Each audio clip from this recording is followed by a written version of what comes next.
Hey there, I'm Rebecca Mostoleski, midwife with Roots and Wings Midwifery and compression director with Motif Medical. We had somebody write in and ask us about the essential items that you need for postpartum, both while you're in the hospital and then for that first week at home. So today we're going to talk about that a little bit more. When you're packing your bag for the hospital, it's important to bring all the things that you need for labor and delivery, but don't forget to plan for the postpartum too. You're going to be there for a couple of days probably, and you want to make sure that you have a robe, slippers, some comfortable clothes to wear. If you're planning to breastfeed, make sure you bring nursing bras and a nursing pillow to help you find comfortable positions. And I also recommend you bring your breast pump so that you can have the lactation consultant help you figure out how to use that, and you'll be really comfortable using it on your own once you get back home. Make sure you've packed your toiletries, your makeup, hair care products, hair dryer, and a special going home outfit. Most people want to take a picture with their baby when they're all packed up and ready to head home for the first time. So once you get home, what should you have?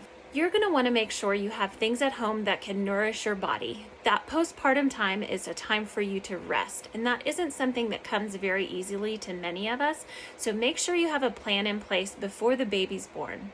You'll want to set up places around your house where you plan to feed your baby and make sure that you have a water bottle and snacks nearby for you. Hopefully one of your friends or your family members will set up a meal train for you, because while it's really important for you to eat well during the postpartum, you do not need to be doing any of that food prep for at least the first 2 weeks. If you have any allergies or special food recommendations, make sure you let people know in the sign up so that they know what to bring for you. A lot of our families love setting a cooler on their porch or front step where people can just drop the meal in the cooler and then leave without having to come in and disturb whatever may be going on inside.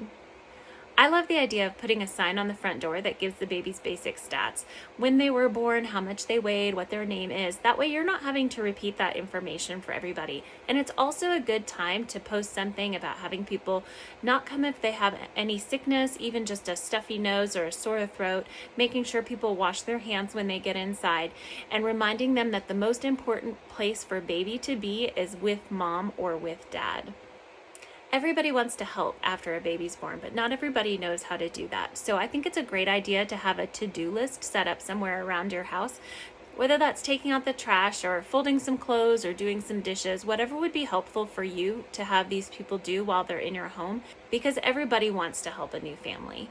In the first week postpartum, it's really important to have things that nourish your mind as well as your body. You're going to be missing a lot of sleep. Newborn babies eat regularly, usually every 2 to 3 hours.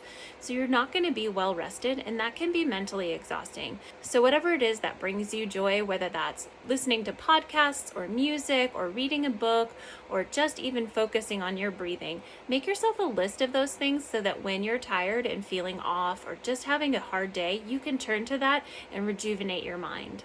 Once you get home, you also need to plan for how you're going to nourish your baby. You probably already have a plan of either breast or bottle feeding, so make sure that you have stations set up around your home where you're going to do that.